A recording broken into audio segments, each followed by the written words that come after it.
Bom, olá, turminha. A nossa aula de hoje é sobre evolução dos seres vivos, mais especificamente, as evidências de evolução. Como a gente sabe, nem todos acreditam que os seres vivos evoluem ao longo do tempo. Então, é sobre esse embate, e as provas de que a evolução realmente acontece que nós vamos falar hoje, certo? Bom, e esse é o embate que vai nortear nossa aula de hoje. O fixismo versus evolucionismo. Então, quem são os fixistas? Fixistas são aqueles indivíduos, que não admitem a evolução. Eles acham que os seres vivos permanecem os mesmos ao longo do tempo. Tá? Já os evolucionistas acham exatamente o contrário. Então, os fixistas têm, o seu pensamento baseado no criacionismo. Então, o criacionismo prega que uma entidade superior, um Deus, criou todos os seres vivos. E como esse Deus é perfeito, todos esses seres vivos também são perfeitos. Então, não há necessidade de ajustes ao longo do tempo. Por isso que eles negam a possibilidade que os seres vivos mudam ao longo do tempo. Tá? Se eles foram criados à imagem desse Deus e são perfeitos, tá? Não tem sentido nenhum a mudança, certo? Já os evolucionistas não. Tá? Eles pregam que os seres vivos mudam ao mesmo tempo, ao longo do tempo, tá? Que os seres vivos são dinâmicos, inclusive que alguns seres vivos surgem com o tempo, outros desaparecem. Quando você considera grupos de seres vivos, eles também sofrem mudanças com o tempo. Tá?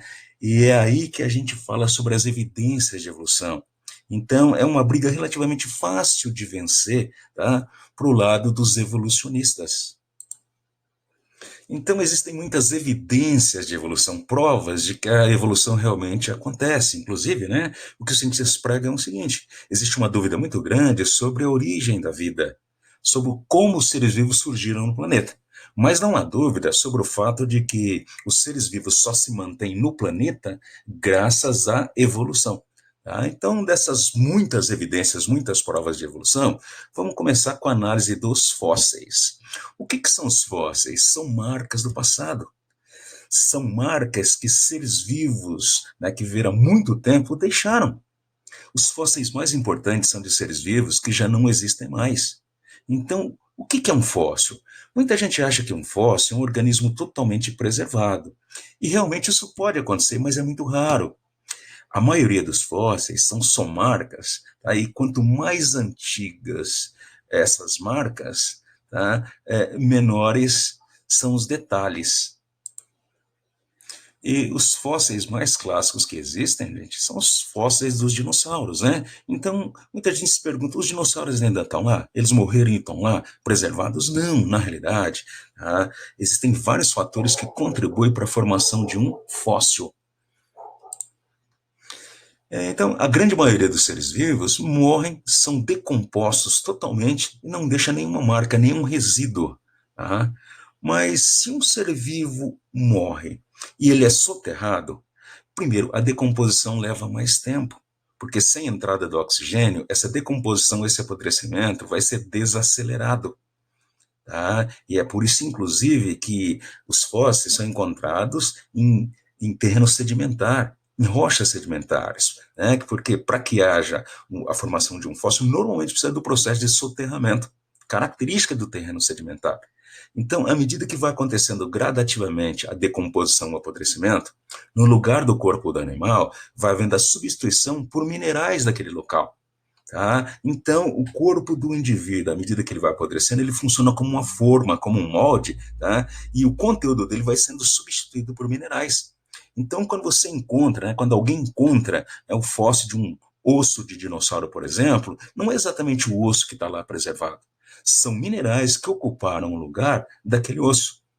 Tá? Então, existe uma diversidade muito grande de fósseis. Tá? Só que é o seguinte, os seres vivos existem há mais, talvez, 4 bilhões de anos, E nem sempre a gente tem fósseis de todas as épocas. Então, os cientistas consideram que algumas épocas foram mais adequadas, para a formação dos fósseis. Tá? Mas existem fósseis animais, existem fósseis vegetais, fósseis de micróbios, fósseis de estruturas de plantas, como o grão de pólen. Ó, aqui, por exemplo, ó, nós temos a impressão deixada por uma folha numa rocha, tá? E aqui, ó, aqui embaixo, a gente tem o fóssil de um mamute. Então, esse mamute realmente está quase totalmente preservado. Primeiro que ele é muito recente. Então, o desaparecimento dos mamutes aconteceu há menos de 10 mil anos atrás. E o ambiente onde eles viviam, né, na Sibéria, muito gelado, tá, contribui porque dificulta a decomposição. Então, já foram encontrados fósseis de mamutes praticamente quase que totalmente preservado, tá certo? Então, eles sofrem um processo de mumificação, ao invés daquele processo, né, de deposição de sais minerais. Tá? Então, não se esqueçam que quando a gente vê um fóssil, geralmente, não é o animal que está lá preservado. Isso pode acontecer, como no caso do mamute, né? Mas, normalmente, o corpo desse indivíduo, à medida que ele foi sendo decomposto, tá, ele foi substituído por minerais. Tá? E o terreno fértil, né, para se encontrar fósseis é o terreno sedimentar, as rochas sedimentares. Tá? Mas espera aí, o que, que um fóssil prova? Como eu disse para vocês, os fósseis mais importantes são aqueles fósseis de seres vivos que já não existem mais, que foram extintos. Então, quando você encontra, né, um fóssil desses, primeiro, você comprova que ele já não existe mais. Você compara com todos os demais indivíduos que existem e nota que ele já sumiu do mapa. Tá? Agora, normalmente, você pode detectar semelhança com seres vivos que ainda existem. Então, isso é uma prova de evolução porque nem todos os indivíduos sobrevivem ao longo do tempo. Tá? E talvez o maior indício de evolução que possa haver é a ideia do parentesco evolutivo, a ideia de se ter um ancestral comum. Então, quando você olha para o mamute, para o fóssil de um mamute que já não existe mais, mas se você analisar o elefante, eles são muito parecidos. Então, isso cria a ideia da ideia de um ancestral comum, tá? E quando você tem um ancestral comum com alguém, é porque vocês são parentes. Então, quanto mais distante está esse ancestral, menor é o parentesco. Agora, se esse ancestral está mais próximo no tempo, esse parentesco é maior, certo? Bom, e outra evidência de evolução são os órgãos vestigiais. São aqueles órgãos, né, que já não funcionam mais ou são subfuncionais, mas que mostram o parentesco da gente com outros seres vivos, com outros indivíduos. Por exemplo, né, o dente, o famoso dente do siso ou do juízo. É o terceiro molar. Então, esse terceiro molar, nos nossos ancestrais, que tinha inclusive um maxilar maior, ele foi muito importante. Ele ajudava a triturar os alimentos ricos em celulose. Tá? De uma época que nosso alimento era basicamente a celulose, a gente não tinha muito recurso, né? Então tinha que mastigar muito essa celulose, tá? Para poder retirar da estrutura vegetal o máximo de nutrientes. Então ele era muito importante. Com o passar do tempo, né, a gente aprendeu a praticar agricultura, outras formas de preparar o alimento, inclusive cozinhar o alimento, nosso alimento se tornou mais pastoso, se tornou mais mole, tá? E, primeiro, o nosso maxilar, sem ter tanto trabalho para realizar, ele acabou encurtando. E esse terceiro molar acabou ficando sem função. Tá? Mas mesmo assim, ele ainda nasce. Tem algumas pessoas que não desenvolvem esse terceiro molar. Mas muitas pessoas, esse terceiro molar, é lá entre os 17 e 20 anos, ele aparece. Tá? E muitas pessoas ele não causa nenhum problema. Tá? Mas em muitos, tem inclusive que fazer a extração desse terceiro molar, porque ele começa a atrapalhar. Ele começa, inclusive, a causar problemas na mandíbula, tá? Porque ele começa a funcionar como trava, como uma alavanca. Então, muitas pessoas têm que retirar, têm que extrair esse dente do siso. Uma outra estrutura vestigial, né, que a gente considera um órgão que mostra vestígios da nossa evolução, é a prega semilunar. A prega semilunar é aquela preguinha que a gente tem no canto do olho. Então, ela é vestígio do quê? Do nosso parentesco, do fato de termos um ancestral comum com as aves. Então, nas aves, tá, essa estrutura é funcional e é a membrana nictitante, uma espécie de pálpebra extra transparente para evitar que haja desgaste, que haja lesão no olho da ave durante o voo. Então, essa estrutura em nós regrediu e se tornou só um vestígiozinho. Ela ainda é semifuncional, né? Ela ajuda a controlar o movimento do olho, a regular o fluxo das lágrimas, mas não tem a mesma função que tem nas aves. Tá? Então, é considerado também um órgão vestigial. Bom, e talvez o mais clássico de todos seja o apêndice vermiforme. Então, o apêndice vermiforme, a gente fala que serve só para infeccionar. Não. O nosso apêndice vermiforme, ele não tem mais as funções originais que a gente pode verificar em indivíduos parentes próximos, né, como alguns herbívoros, no caso do coelho e do rato. Tá? Então, nesses animais, esse apêndice é uma estrutura bem desenvolvida e que está voltada para a digestão da celulose. Então, nesses animais, o apêndice é maior, é um seco, né? Um saco maior, cheio de micróbios, para poder digerir a celulose. Em nós, essa função foi perdida, mas ainda serve, né, como atividade imunitária. Então, o nosso apêndice não é totalmente sem função. Tá? Ele ajuda no sistema de defesa. Tá? Mas mostra que nós e animais como o coelho têm um ancestral comum. A gente descende desse ancestral. E nesse ancestral, né, o que é o nosso apêndice, ele era grande e funcional. E com o passar do tempo, em nós ele foi regredindo e perdeu essa função original. Tá? Bom, e um outro vestígio, né, de evolução, tá, é o nosso ossinho da miséria, o cóccix. Então, o nosso cóccix, né, são aquelas vértebras lá no final da coluna vertebral, né, uma extensão do osso sacro. Então, isso é um vestígio que pode ser verificado, inclusive, no nosso próprio desenvolvimento embrionário, que os nossos ancestrais tinham cauda. E como a gente tem parentesco comum com muitos indivíduos que ainda mantêm a cauda, tá? Isso é uma prova de evolução.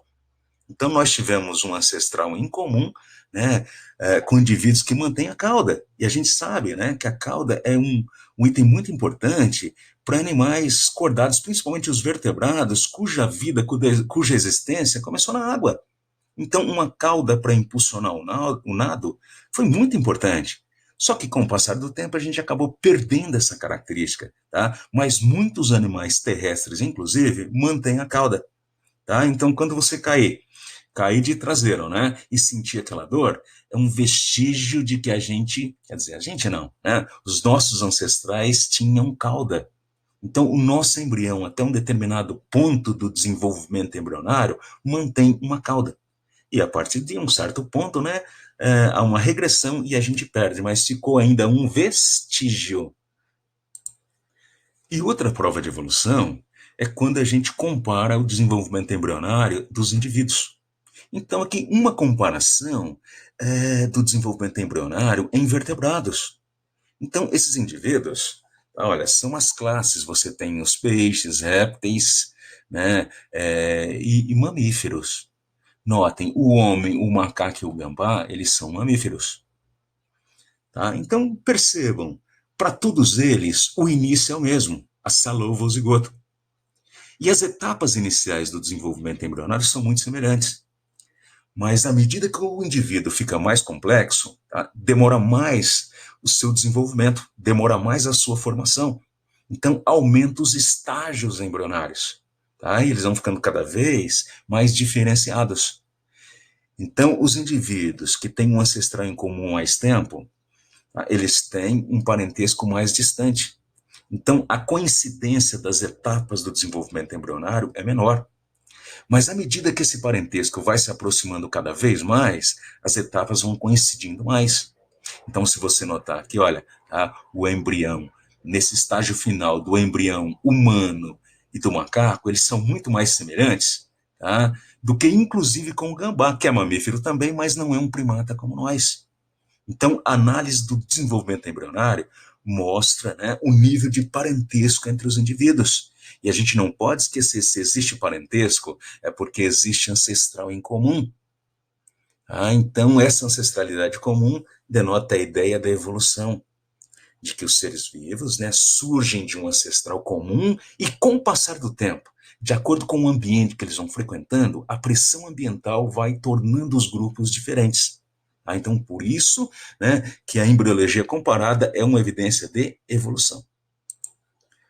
E outra prova de evolução é o que a gente chama de anatomia comparada. Aqui nós temos os órgãos homólogos. O que são órgãos homólogos? São aqueles órgãos que têm a mesma origem embrionária. Na hora que o embrião está se formando, a construção daquele órgão, daquela estrutura, né, passa pelo mesmo caminho, usa as mesmas ferramentas embrionárias. Então aqui a gente tem animais mamíferos e estruturas homólogas. Então está aqui o braço de um homem, a pata dianteira de um felino, a nadadeira, né, de uma baleia e a asa do morcego. Notem, esses órgãos já têm funções diferentes, mas têm a mesma origem embrionária. Inclusive, quando você analisa as estruturas internas, dá para perceber isso. Quando você fala que o morcego tem asa, um indivíduo que não tem esse conhecimento espera encontrar ali, né, algo totalmente diferente do que existe na ossatura do nosso braço e da nossa mão. Mas exatamente a mesma coisa. Então, no finalzinho da formação, é que acontece uma variação. Tá? Então, o que a gente chama de órgãos homólogos?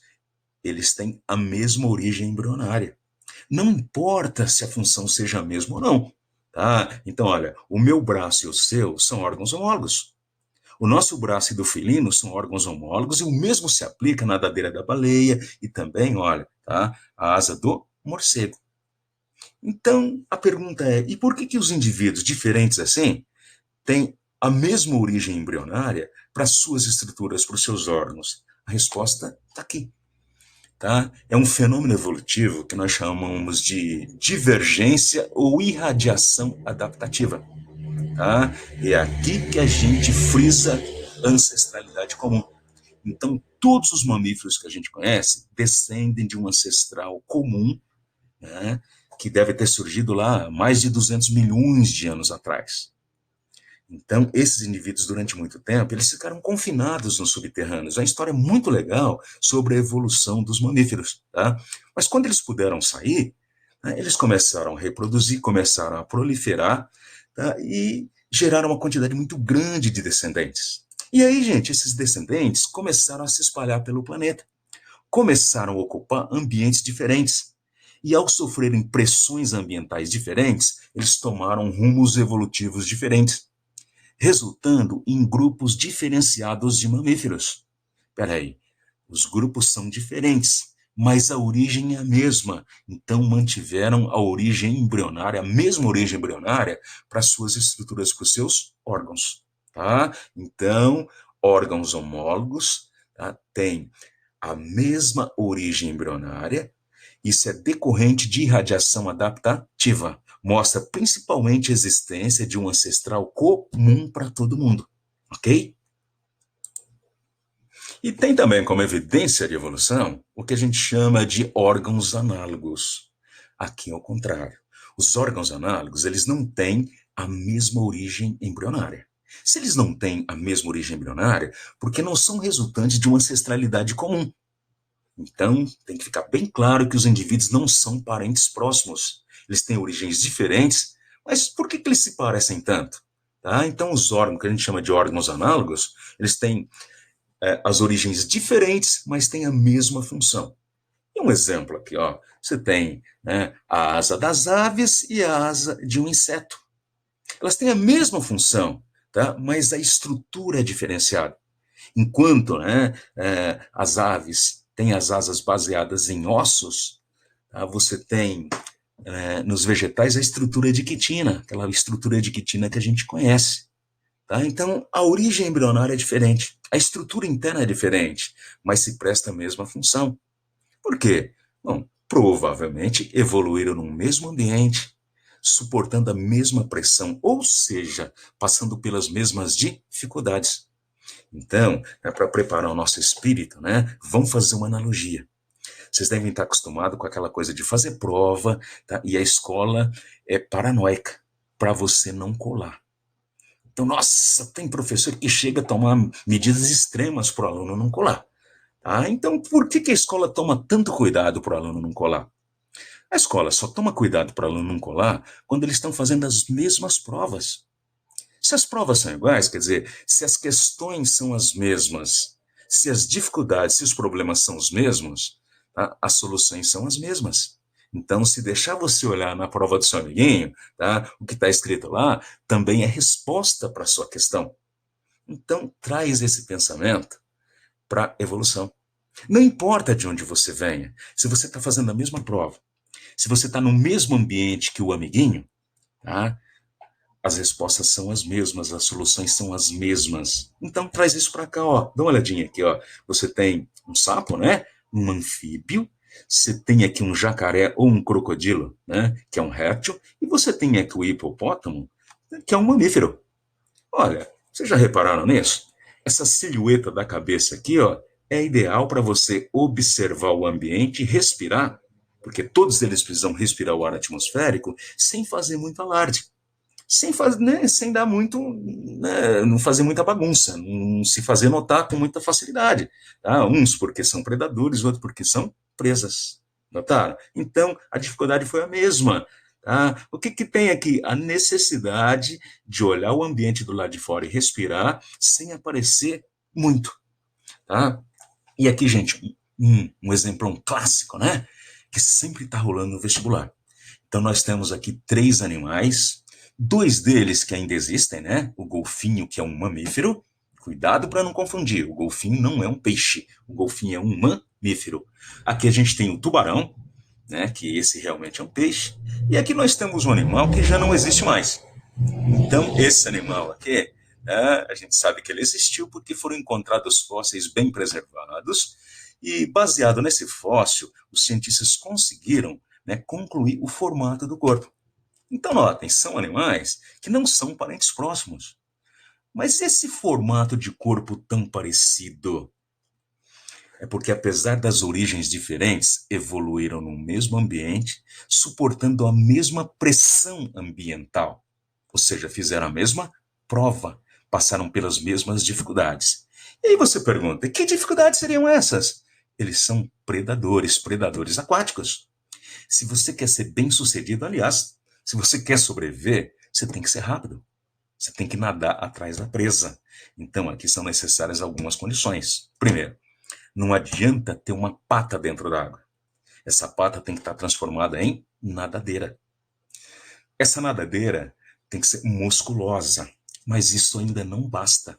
Isso não basta. Por que, que não basta? Porque um corpo que não seja hidrodinâmico, ele vai atrapalhar o nado. Ele vai causar um arrasto enorme e vai atrapalhar o nado.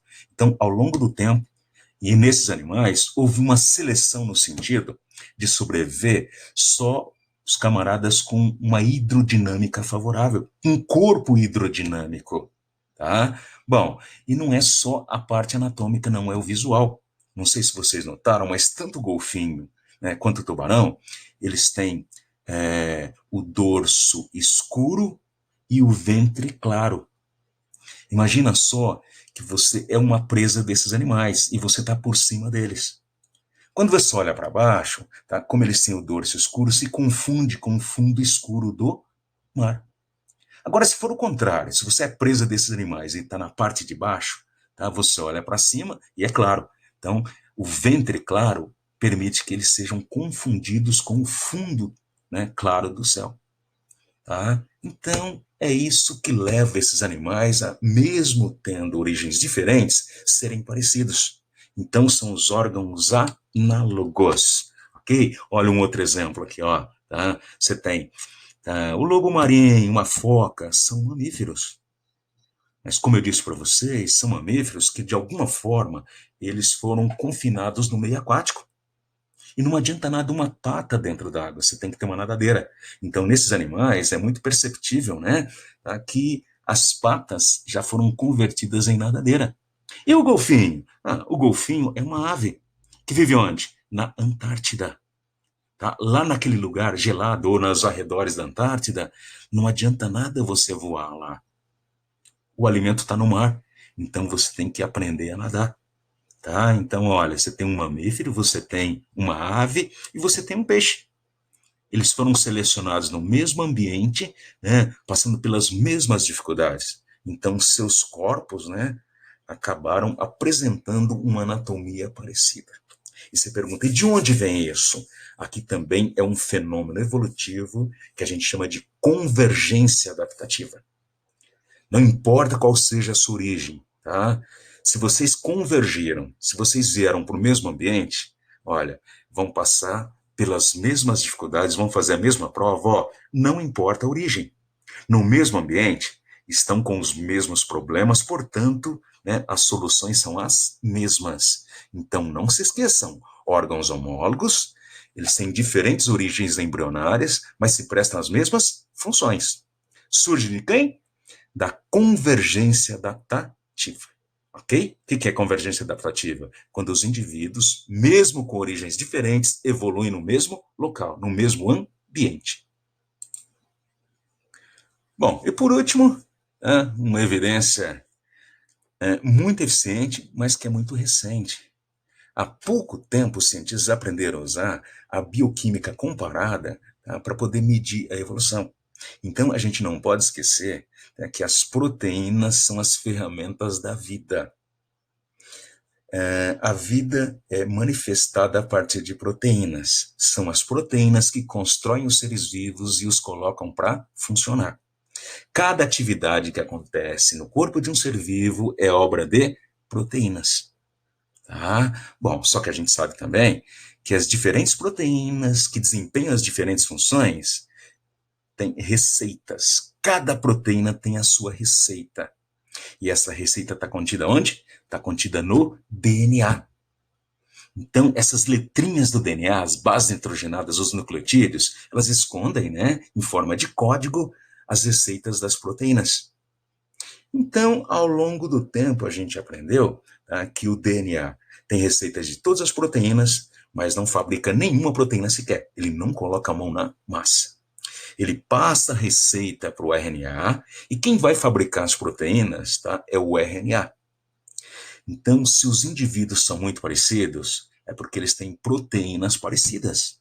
Bom, se as suas proteínas são parecidas, seus RNAs também são, e principalmente seus DNAs.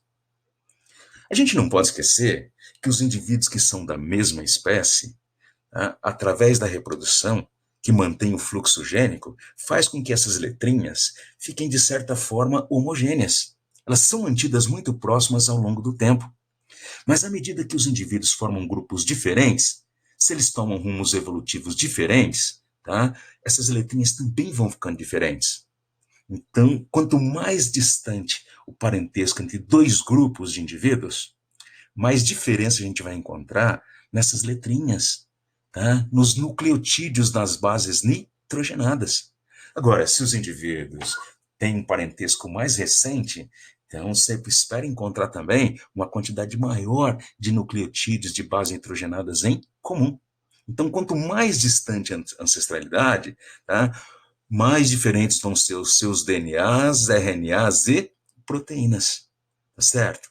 Então, é assim que funciona, tá, a análise das substâncias químicas principais que compõem os seres vivos. Quanto mais próximo o parentesco, tá, mais semelhantes serão essas substâncias. Quanto mais distantes, tá, mais diferentes elas vão ficar ao longo do tempo, certo? Então, aqui a gente tem uma demonstração dos grupos, né? Tá? E, inclusive, algumas proteínas não são exatamente a mesma coisa. Elas são exatamente a mesma coisa dentro da espécie. Mas, por exemplo, a hemoglobina. A hemoglobina é comum, tá, a várias espécies. E ela não tem exatamente a mesma composição de aminoácidos nas espécies diferentes. Certo? Então, com o passar do tempo, um aminoácido muda aqui, o outro muda ali, a substância se mantém, e inclusive a função se mantém, tá? Mas a composição acaba sendo alterada com o tempo. E com o tempo, gente, até a expressão gênica pode mudar. Às vezes, você tem dois genes semelhantes que expressam de forma diferente, tá? E a grande coqueluche de hoje, né, uma coisa assim de vanguarda, vanguardíssima, é o DNA mitocondrial. Então, não se esqueçam que o DNA mitocondrial vem com as mitocôndrias, é uma herança exclusivamente materna. Todas as nossas mitocôndrias, incluindo o seu DNA, nós herdamos exclusivamente da mãe. Então, não adianta querer buscar, né, solução de paternidade duvidosa analisando o DNA mitocondrial. O DNA mitocondrial vem exclusivamente da mãe, tá? Mas outra característica importante, né, da mitocôndria e do DNA mitocondrial é que ele não passa pelo crossing over, ele não passa pelos processos de fecundação. Então, ele muda muito pouco ao longo do tempo. As únicas coisas que colocam, né, diferenças no DNA mitocondrial ao longo do tempo são as mutações. Tá? Então, os grupos mais próximos apresentam mitocôndrias muito assemelhadas. Os grupos mais distantes, né, apresentam mitocôndrias diferenciadas. Tá? Inclusive, dentro de uma mesma espécie, dá para saber, né, a respeito das gerações analisando o DNA mitocondrial. Então, quanto mais próximas as gerações, menos mutações aquele DNA sofreu de uma geração para outra.